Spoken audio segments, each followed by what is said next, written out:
থানায় কখনো কোনো তথ্য নেওয়ার জন্য গেলে প্রথম কার কাছে যাবেন, কোন কাজটা করবেন? অনেকে ভুল করে থাকেন।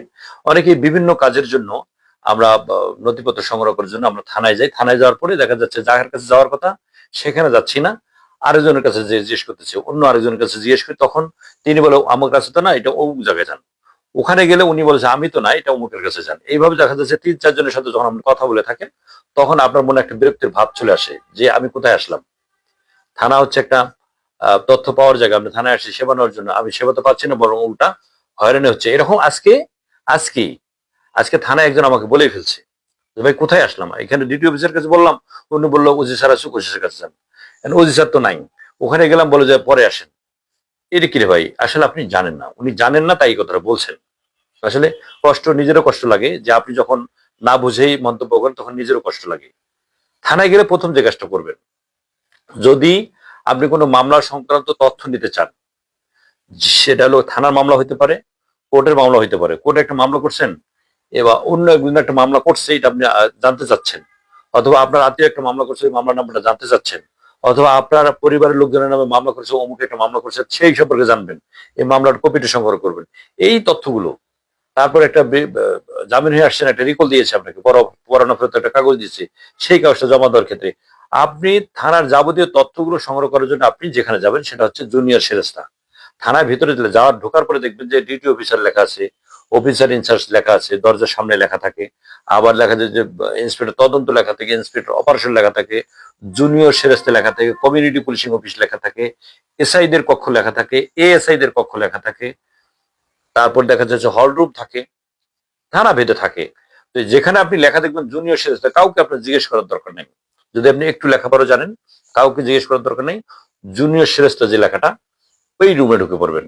ঢুকে ওখানে বলবেন যে, "ভাই এখানে মুন্সিকে", এটা পুলিশি ভাষায় মুন্সি বলা হয়, যিনি গ্রানিক কাজগুলো করেন। সেই কাজটার যিনি করেন তাকে মুন্সি বলা, পুলিশি ভাষায় মুন্সি বলা হয়।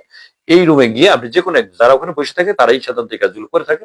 তাকে আপনি বলবেন যে, "ভাই আমার চাচার নামে একটা মামলা হয়েছে কোর্টে এত তারিখে, অমুক বাদী হয়ে মামলা করছেন। মামলা নাম্বারটা কত একটু যদি দেন।" তখন উনি আপনাকে মামলা নাম্বার দেখিয়ে দিবে। যদি মনে করেন আপনার একটা ভাইয়ের নামে একটা মামলা হয়েছে, থানায় একটা মামলা হয়েছে গত পরশুদিন বা কয়েকদিন একটা মামলা হয়েছে, সেই মামলার কপিটা আপনি সংগ্রহ করবেন। নিতে পারবেন, ওনার সাথে যোগাযোগ করবেন। কিন্তু আপনি যদি প্রকৃত তথ্য তাকে দিতে না পারে, সেক্ষেত্রে কিন্তু আপনি কাগজটা পাবেন না। আপনাকে বলতে হবে কত তারিখে মামলা হয়েছে, মামলার বাদীটা কে। অন্তত এতটুকু বলতে, মামলার নাম্বার বলতে না পারলেও কত তারিখে মামলা হয়েছে, মামলার বাদী কে, এতটুকু বলতে হবে। যদি আপনি কিছুই জানেন না, শুনছেন মামলা হয়েছে, তাহলে কিন্তু উনি দিতে পারবেন না, উনি আপনাকে ব্যাক করাই দিবে। আর ব্যাক করাই দেওয়ার সাথে সাথে আপনি আবার মন্তব্য করবেন যে, "আমি গেলাম, আমাকে কোনো সেবাই দিল না, কোনো তথ্য দিল না আমাকে।" এটা হচ্ছে, যদি কোনো তথ্য সংগ্রহ করতে যান ওখানে যাবেন। এখন আপনি থানায় গেছেন, একজন অফিসারের দরকার। সেই অফিসার আপনাকে কল দিয়েছে, আপনার বাড়িতে গিয়েছিল, তার নাম্বারটা আপনার কাছে নাই, শুধু নাম জানেন। এই অফিসারদের নামের তালিকাটা, যিনি ডিউটি অফিসার থাকেন, এখানে লেখা আছে দরজায় ডিউটি অফিসার। এই ডিউটি অফিসার ২৪ ঘন্টা একজন থাকেন। আপনি তার কাছে, তার সামনে দেখবেন যে টেবিলের উপরে একটা চার্ট দেওয়া আছে, সকল অফিসারের নামের একটা তালিকা দেওয়া আছে। আপনার কাঙ্ক্ষিত যিনি অফিসার, যাকে আপনি খুঁজতেছেন, তার নাম্বারটা ওখান থেকে আপনি সংগ্রহ করবেন। এখন দেখা যাচ্ছে যে আপনি জাহাঙ্গীর নামে একজন অফিসারের কাছে আসছেন, জাহাঙ্গীর আছে ৩ জন বা ৪ জন। সেক্ষেত্রে আপনি ডিউটি অফিসার যিনি আছে তাকে আপনি তার বর্ণনা দিবেন, অথবা যদি বিট অফিসার এসে পড়ে থাকে, কোন বিটের অফিসার সেটাও উনি বলে দিতে পারবেন। আপনার তথ্যগুলো আপনি এখানে শেয়ার করবেন। এখন আপনি ওসি সাহেবের সাথে দেখা করবেন। ওসি সাহেবের সাথে দেখা করতে গেলে বাংলাদেশে এখন কোথাও কোনো পারমিশন লাগে না। যেখানে লেখা আছে অফিসার ইনচার্জ, ঢুকে পড়বেন। কোনো সমস্যা নেই। ঢুকে আপনার সমস্যার কথা বলবেন। যদি দেখেন এখানে ওয়েটিং চলছে বা অন্য কারো নিয়ে কথা বলছে, গুরুত্বপূর্ণ একটা কথা বলছে, সেক্ষেত্রে আপনার নিজের থেকে একটু ওয়েট করবেন। যে এখন গুরুত্বপূর্ণ কথা বলছে, হয়তো গোপন কথা বলতেছে, এই সময়টা আমি ৫ মিনিট ওয়েট করি। তা নাহলে হয় কি, এমন একটা কথা বলতেছে, অনেক গুরুত্বপূর্ণ কথা, সেক্ষেত্রে ওই কথাটা আপনি শুনলেও সমস্যা হইতে পারে। এই কারণে আপনাকে বলতে, "ভাই প্লিজ একটু পরে আসেন।" এটা হইতে পারে। তবে আপনি নিজের থেকে এটা করে ফেলবেন। তা নাহলে কিন্তু এই যে, যদি আপনি আপনার আ কাজের মধ্যে যদি একটু ভুলভ্রান্তি থাকে, সেক্ষেত্রে কষ্টটা আপনি পাবেন নিজের থেকেই।